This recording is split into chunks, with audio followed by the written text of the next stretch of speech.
Welcome to Author Showcase. I'm Tom Cannon. I'm Dixie Jarko. Barry Perlman. Welcome. Welcome. Thank you. Thank you for having me. So, Barron, why don't you tell us a little bit about, let's start with your books. Well, I was an academic as my professional career, so I did a lot of writing. I authored 3 books, edited several more, and kind of enjoyed that. And when I retired, the question always is, what is one going to do? And I wound up finding that I like writing and I like words and the struggle with words. Mm-hmm. So I came up with an idea and wrote a column for the Northwestern called Tales from Event City. 2 and then 3 people sitting in a bar talking about local, state, and national events. And in doing that, I have a dear friend who was an English professor, and he writes it still every day. And it was like a one-on-one tutorial in writing, because creative writing is incredibly different from a tighter scientific writing. You get to use metaphors and similes and your right hemisphere, and you get to have fun. So I would go see him, and I'd have a question, and I would go, you knew I was going to ask this, weren't you? And he'd go, yes. So as we work through that, collecting American antiques is a passion for me. So I approached the editor. There's a national publication called Maine Antique Digest. Mm-hmm. Would he want a contributor once in a while, writing both from a psychological point of view and from a collector point of view? Because you were I'm a collector. And you were also a psychology professor. Right. Okay. So you have to understand that almost everything in the business or in the hobby is written from the dealer's point of view, the auction house point of view. There's almost nothing from a collector point of view. So I was a contributor for several years, wrote 10 or 12 columns, which was great fun. It is great fun. Mm-hmm. And I was visiting a dear friend out in California a year ago, October, so almost 2 years now, talking, and she said, you could write this book. You could take your columns. You could. And I came back and I went, the winters are long. I need something to create meaning. And out of that, 14 or 16 months later, was this book, Come Collect With Me. And you are a Wisconsin native? I grew up in Chicago, but I went to Lawrence and spent almost my entire professional career here. So to true natives, I will never be a native. I will always be a Bear fan and one of those Illinois people, but I've lived here most of my adult lived here most of my adult life. Yeah. So that is the background to the book. So you wanted to write a book about collecting from the collector's point of view, not the dealer's point of view, and the genesis then was the book Come Collect With Me? Yes, and not just a collector's point of view, but a middle-class collector. Oh, yes. There are what I call coffee table books with beautiful color photographs throughout, where collectors working with the 1 or 2 dealers who help them build the collection write the book. But for them, in many ways, money is no object, and that is something I could not identify with. Yeah. So I have a section in the book on money, which is almost, no one talks about money in collecting, which is almost unheard of. One chapter is on the behavioral economic research on are we irrational when we spend, and we are, but we're not irrational because we're all that way. And another is why I will not buy, and another is the price is too high. What's that all about? So what makes something an antique and what makes people desire it? Well, let's start with what is an antique. One definition is before 1830, because that's when the Industrial Revolution, so craftsmanship. Another definition would be operational. If it's on Antique Roadshow, it must be an antique because the name of the show is the Antique Roadshow. Although they have rock pottery from the 30s or 40s and things from the 50s. I'm not clear there's a clear definition. Antiquities are interesting. thousands of years old. Yeah. Antiques are what you call them. It could be grandma's, something of grandma's. For many people, if grandma had it, they grew up with it and it was in her attic or they wanted, that's their antique. Not the best definition, but yes, absolutely. Interesting. And your second part of that was, What makes people desire something like that? I have a whole section in the book on why people collect. And I start with, I don't know if it's genetic, but we have an affinity for things. Well, now is the big thing is to throw things out with the tidying up and the... Yeah, but you don't throw everything out. We don't throw anything out. Yeah. I don't. And while we're not, I was disappointed in working on the book to learn that magpies do not collect shiny things and put them in their nest. But I'll still use the You're metaphor. kidding me. No, that's a behavioral myth. Really? But I think many people are like magpies in how we think of them. I mean, if you watch Antiques Roadshow, I mean, you go, the pride people have in something that's been in the family, the look on their face when they discover what it's worth, the look on our face as viewers going, how is something that ugly worth what it is? How did something that fragile survive to the present day? And they're not going to sell it. That's the thing. Many of them know it has too much meaning. They create meaning. But collecting goes back to ancient libraries, and people have collected forever. And it's different from like Hearst. Yeah. Randolph Hearst just bought and threw them in castles. He didn't really collect. There were no themes. He just wanted to have it. But people have collected since time. What is your take on like the hoarding shows and the hoarders? That's kind of sad. That's more the clinical psychologist part of me. Very different than. Because I'm always like, I'm on that line. Am I a hoarder? Am I not a hoarder? Nah, if you can walk through the aisles and no, you're through the piles. You're probably not. There's many reasons people collect. I think one is the stories. Absolutely. Stories, again, are archetypal. We have told stories, again, since we sat around the campfire 40,000 years ago. So the stories we get to tell, and they don't even have to be true. Hilary Mantel, at the beginning of Wolf Hall, I think, talks about, and it was a great story, right? But she doesn't say it was true. It's just a great story. I think we love hearing stories. We love telling stories. So imagine, and this is true, I'm standing in line for one of the very premier antique shows in Manchester, New Hampshire. I'll be back there in a couple of weeks. There's a couple very high-end shows. And I'm talking to this gentleman, and we're talking about Windsor chairs. And lo and behold, he at that time was the author of the seminal book on Windsor chairs, which made me, once I get home, wonder how big a fool I made of myself. Talking is very nice. True story. The finest Windsor chair at these 3 or 4 shows went unsold, and it was affordable. It wasn't a steal, but it was very fairly priced. Now imagine you had bought it in the last hour of the last show. That is a story for a lifetime. There it sat, and everyone walked by, and no one knew what it was, but I. So part of it's the discovery. Well, I think the part discovery and the power, and my wife and I bought a chest of drawers from a gas station. We didn't buy it at the gas station. We had seen it at a dealer.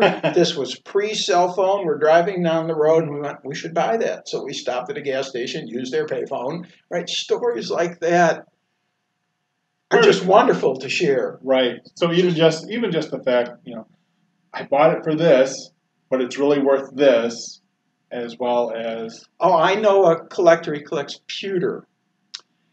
He has quite a nice pewter collection. And a few years ago, he was just ecstatic. At a lower level show, he had found a pewter mug, and he showed it to someone else, and it was worth $200 or $300 more than he had paid for it. And this, exactly, which to him was not a lot of money.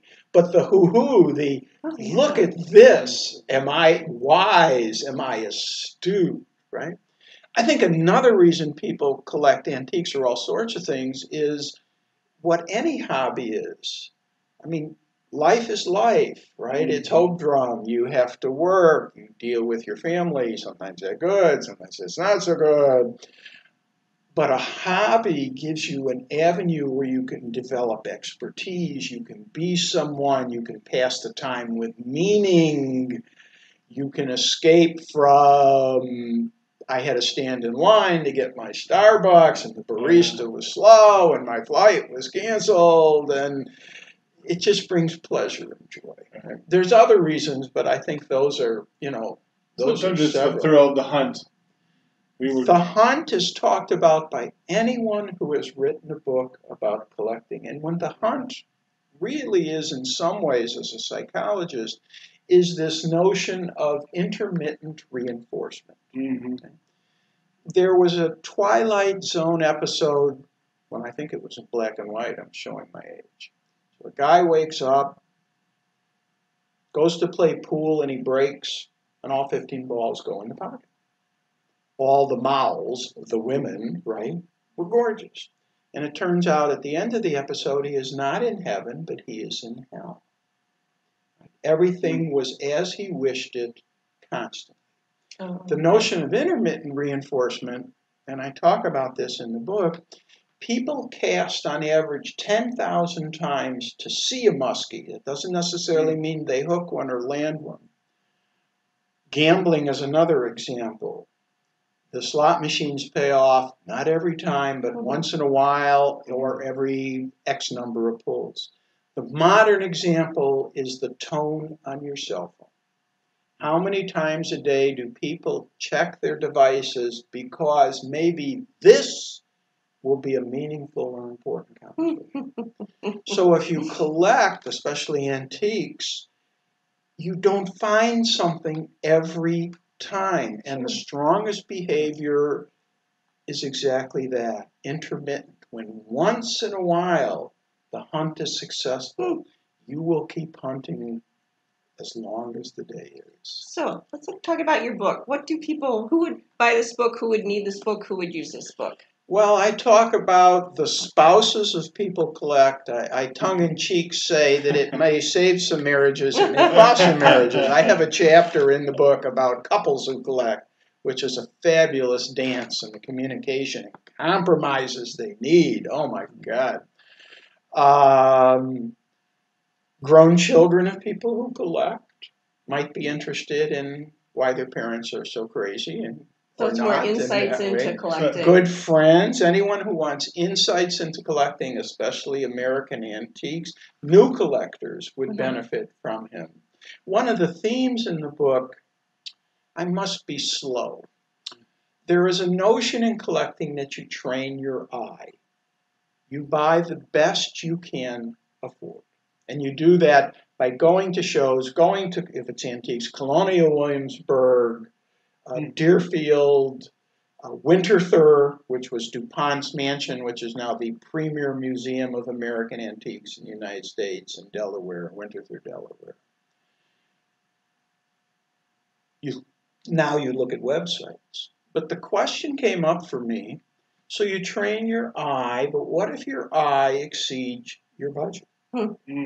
Always. Which is, of course, I mean, it happens with clothing, it happens with all parts of our life. And only when I started the book, a woman out east was very helpful. She gave me her reading list. She teaches a course on collecting. And one of them, and I've been collecting for 30 years, it's called Style and Connoisseurship. And there's 13 or 14 criteria. How well is it made? The history, the provenance, the accoutrements, that is the ornamentation, the finish, right? And the light bulb went on for me. So each chapter has something that my wife Sandy and I own, and they're not all 10s by any means. And I discuss the object and then the compromises we made in buying it. So the answer to my dilemma was this. You value certain style and connoisseurship criteria more than others. And I'll give you an example. So a high boy, think a chest with legs, there's drawers in the bottom and then up it goes. So a dealer has one for sale and it would be an absolute 10. It is the proper width, everything is perfect except it doesn't have the original finish. It had years ago, decades ago, it had been refinished. Not skinned, it's not light in color. It doesn't have the crusty original varnish or paint. Right?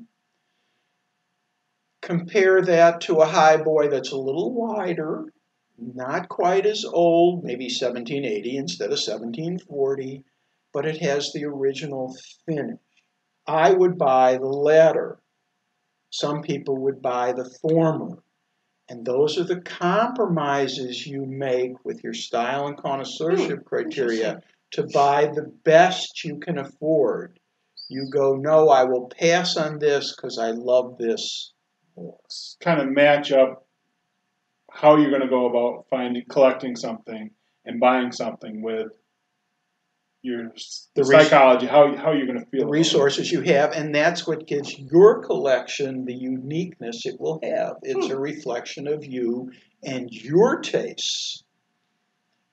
So I still wish I would win the lottery, but it made sense to me in terms of what I'm really willing to reach for and what I'm not.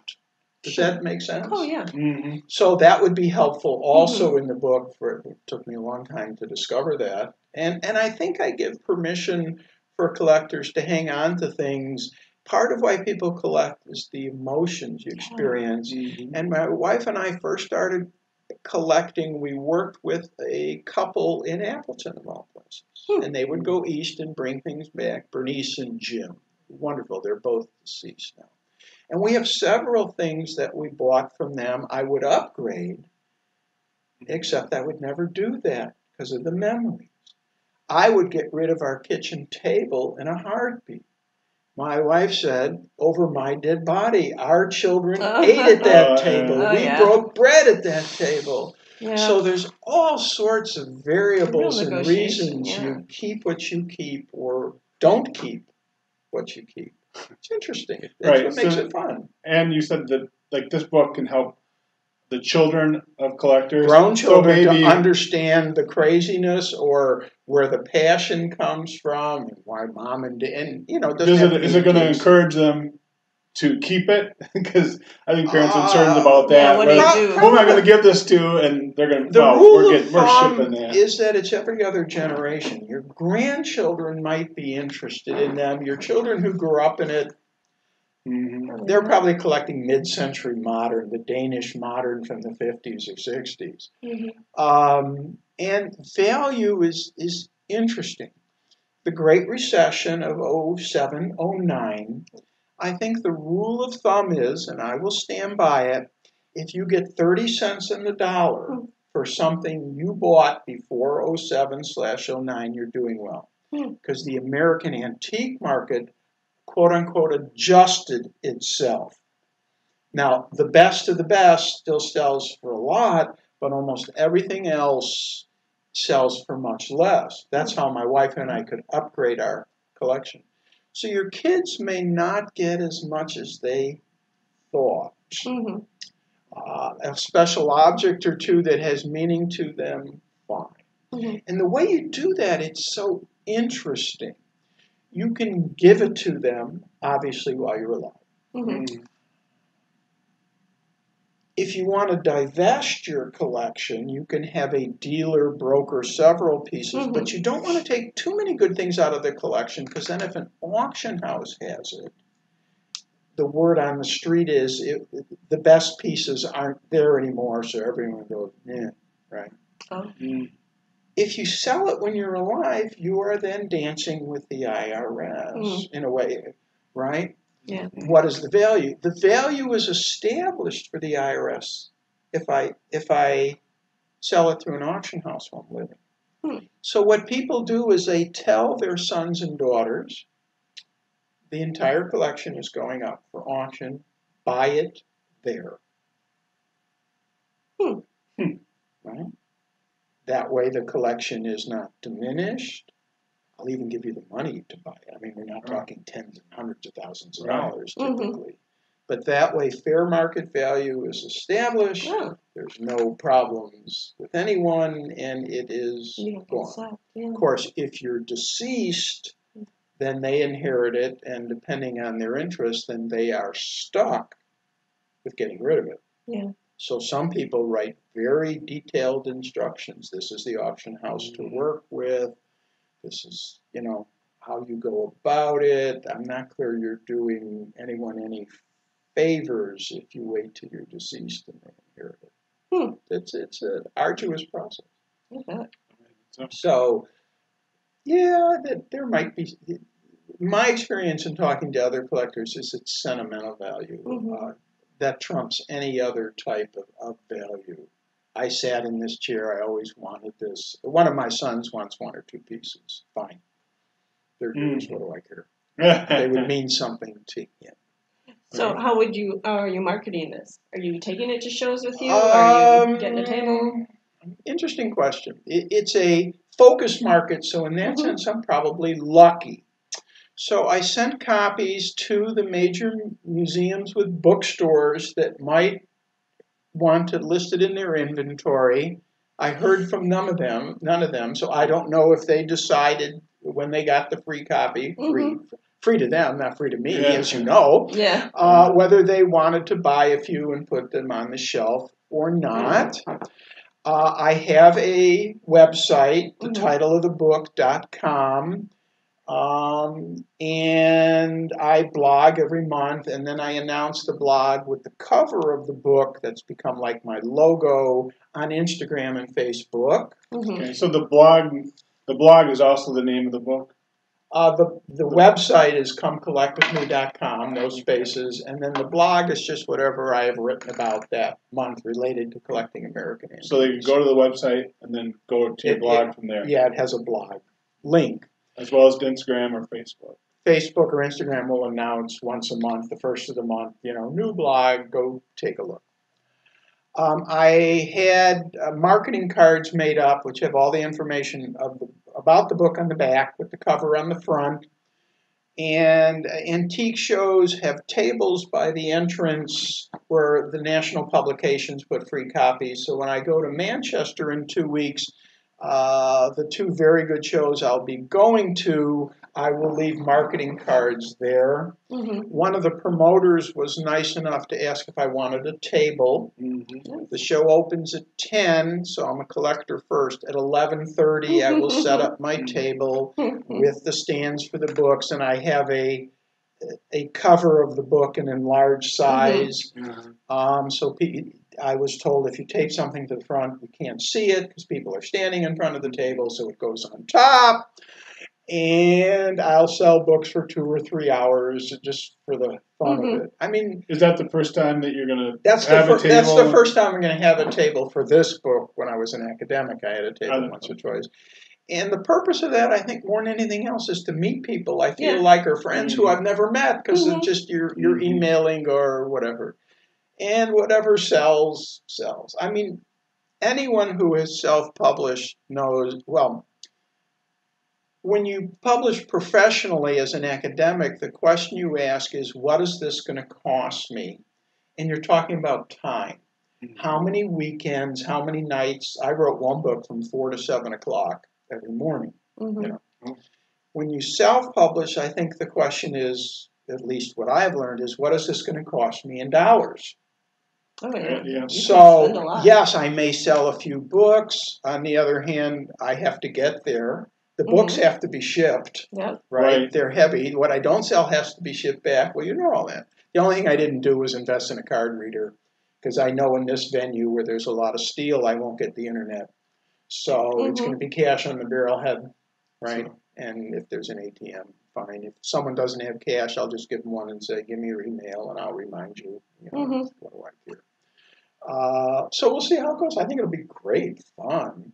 Oh, yeah. And the promoter then, to promote the show, used the question of why people collect and asked people to respond on Facebook and Instagram, which is something it's never talked about.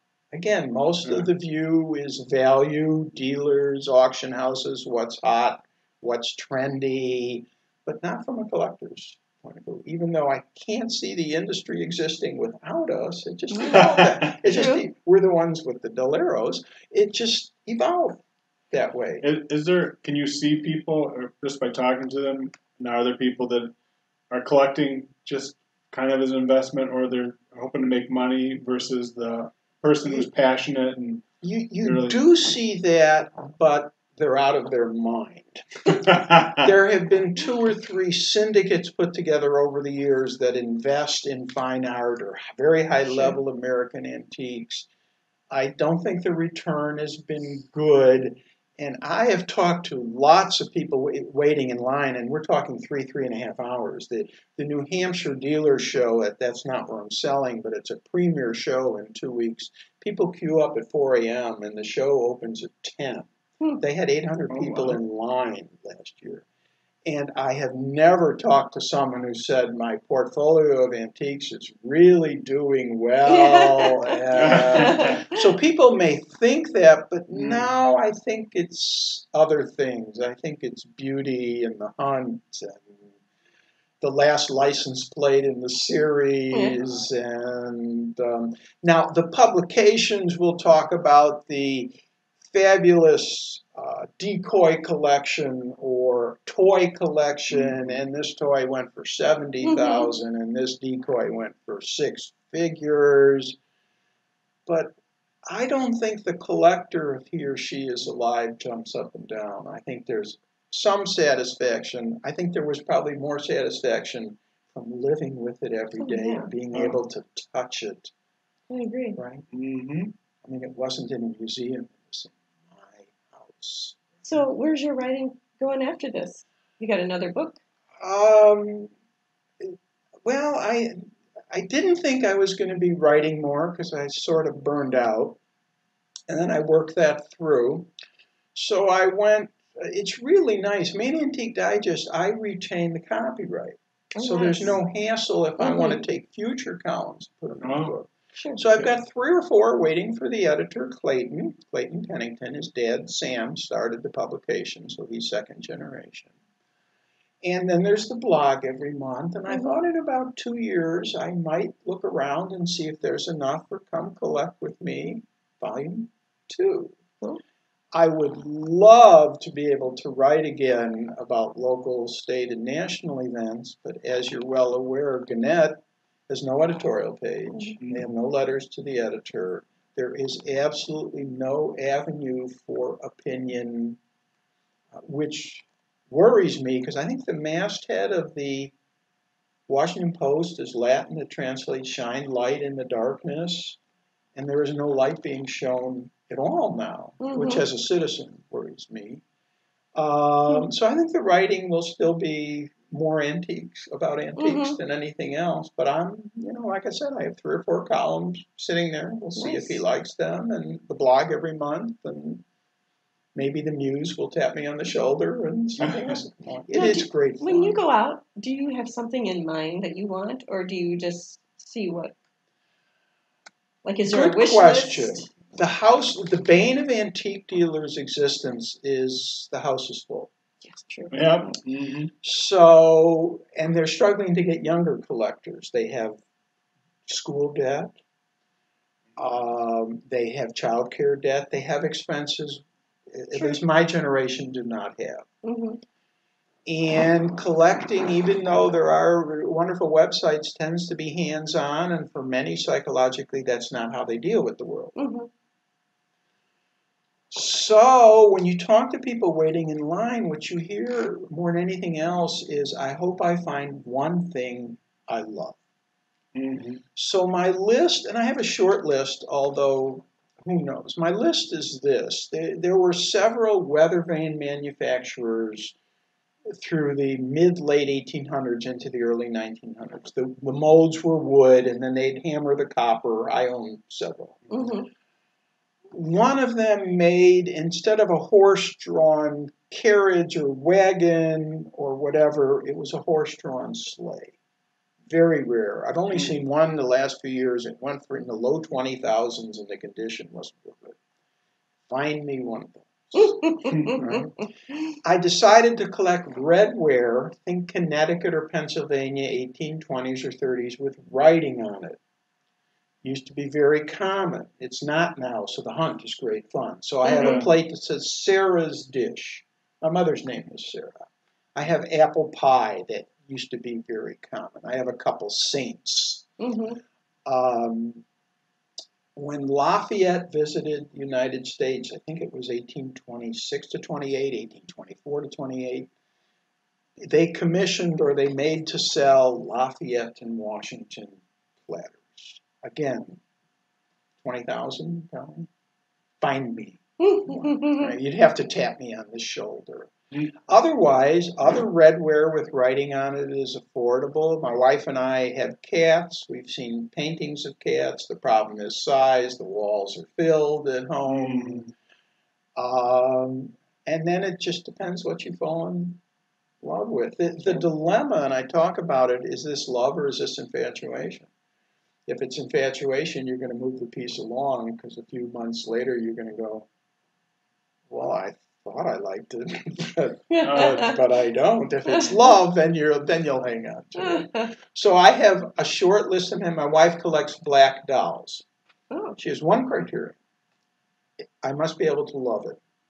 So I cannot buy for her because I have no idea what that means. So I send her photos, and then she goes, yeah. And over 30-something years, she has found four. Really? Four. Wow. And two of the four were in the last 2 or 3 years, so I'm ecstatic. So a short list, but it's what blows you away. Oh yeah. You know, all that years of collecting and all that experience and all that looking at thousands of objects, and then something goes, you must have me. Well, thank you very much for being with us here on Author Showcase. I'm Dixie Jarko. I'm Tom Cannon. Barry Perlman. Thank you much. Thank you much. Thank you for watching. If you'd like to be on Author Showcase, please contact us on our Facebook page or at OshkoshAuthorShowcase@gmail.com. Otherwise, continue the conversation with Dixie and Tom via social media. Look for Dixie by searching for Daisy Jericho, and please check out her books, The Love Thief and Sparks Fly, on Amazon. You can find Tom Cannon on many types of social media. And please check out his book on Amazon, The Towel of Apathy. Our goal is to introduce local authors around Oshkosh and hear their stories. We want to thank the Oshkosh Public Library and the Friends of Oshkosh Public Library for supporting the creation of this show. If you are a writer and are looking for a community, we suggest the Oshkosh Area Writers Club and the Lakefly Writers Conference held each May.